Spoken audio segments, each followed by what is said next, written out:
Welcome to the channel, Gaming Army. In this video, we've got a couple of great drops coming your way and a ton of information on yet another hero mech.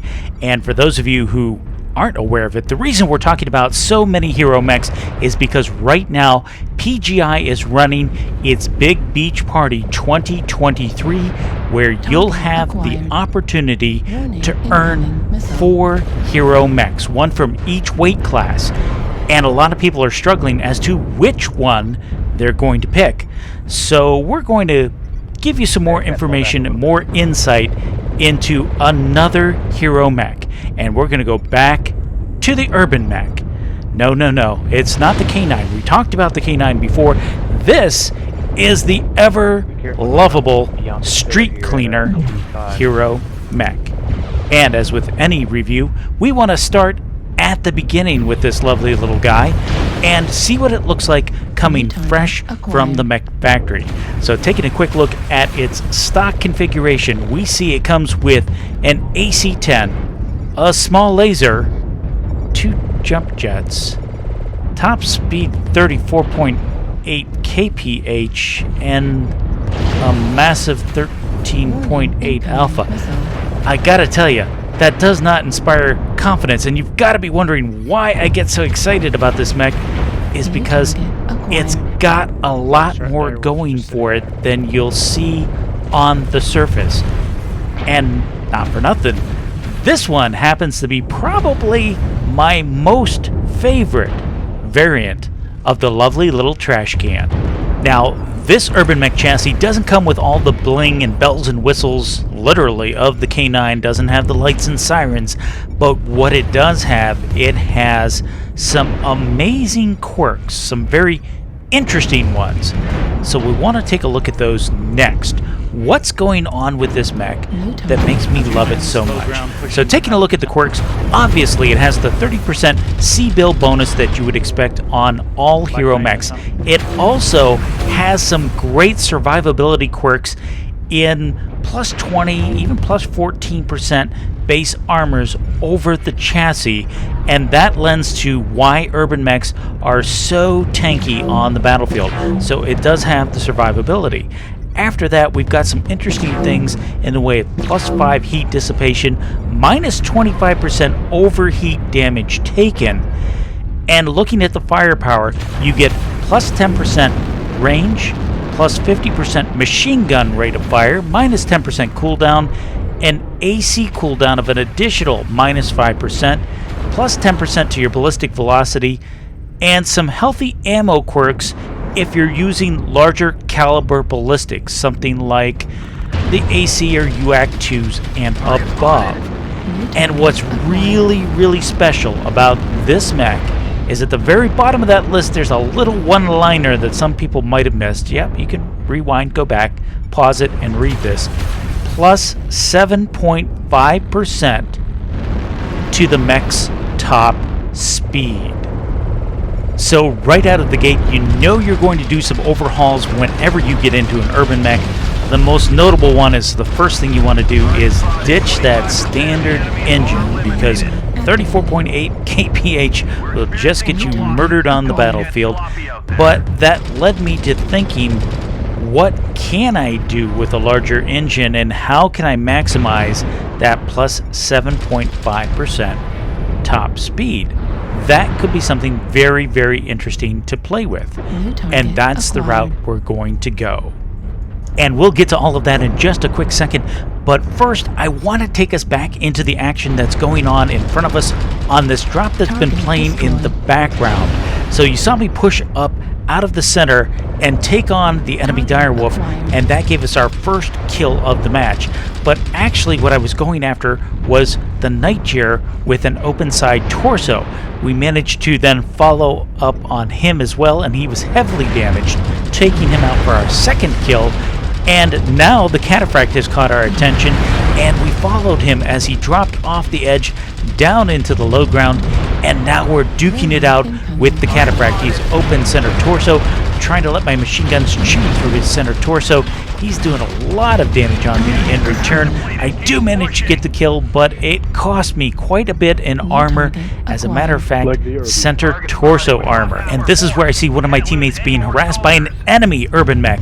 I join the fray, sweeping the leg of the enemy urban mech, but he turns around and alphas me right in the center torso, taking me out.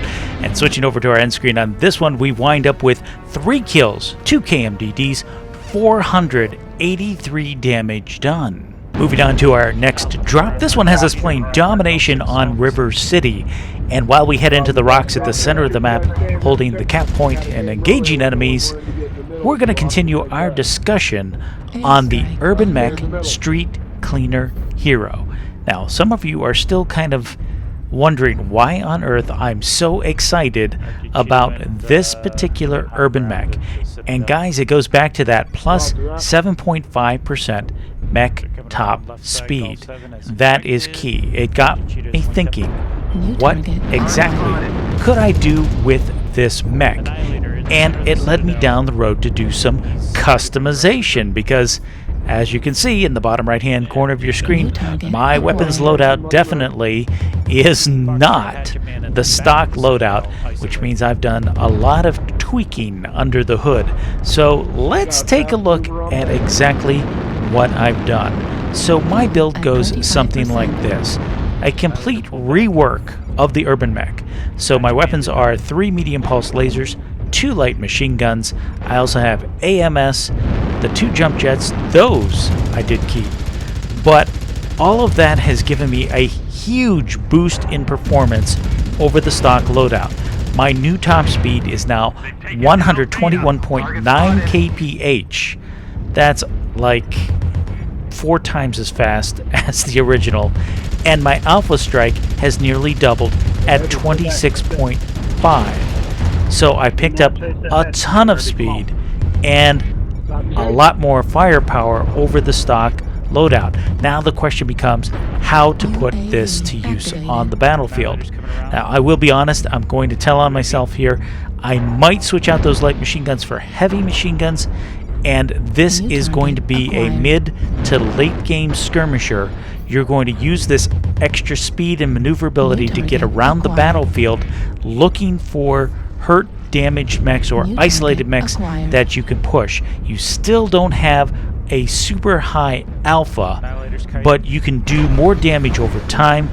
And yes, I do get a little cocky in it from time to time. They are tanky. Urban mechs are super tanky, and that sometimes gets me into trouble with this. But that's what you're looking for, is looking for enemies who are unaware, where you can put those machine guns to work. The medium pulse lasers, they're fast cycling, do your damage over and over and over again. And before we get back into the action on this drop, just a quick reminder, if you've enjoyed the video, make sure to give it a big thumbs up. And if you want to join the Sleepless Nights Gaming Army, make sure you hit the subscribe button, turn on that notification bell so that you don't miss out on any future content like this. And guys, I appreciate all the support you're showing the channel and helping it grow. Let's go for 1,000 subs. Now, on this particular drop, I have really stepped in it. Not only did I have the Annihilator come a knocking, he brought a friend with him in the form of this Fafnir, and look at this. I hit my jump jets, drifted forward, and dropped right in front of the Annihilator. My speed allowed me to get away before he could really focus me. I'm really interested in taking out this Fafnir, and there we go. We rack up the kill on him. Now turning our attention to the Annihilator. He's opened both side torsos. Maybe I can get some work. No.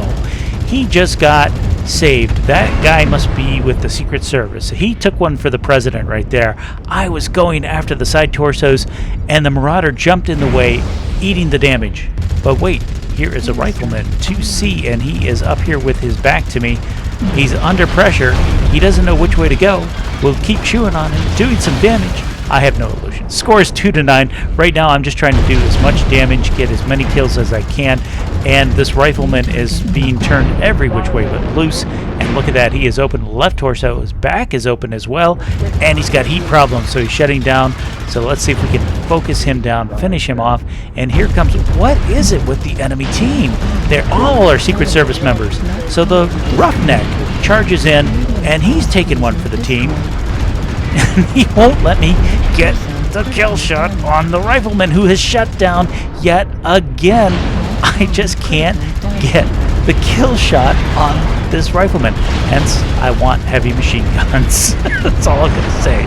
They finally put me down, and switching over to the end screen on this one, we wind up with 1 kill, 6 components destroyed, but 731 damage done.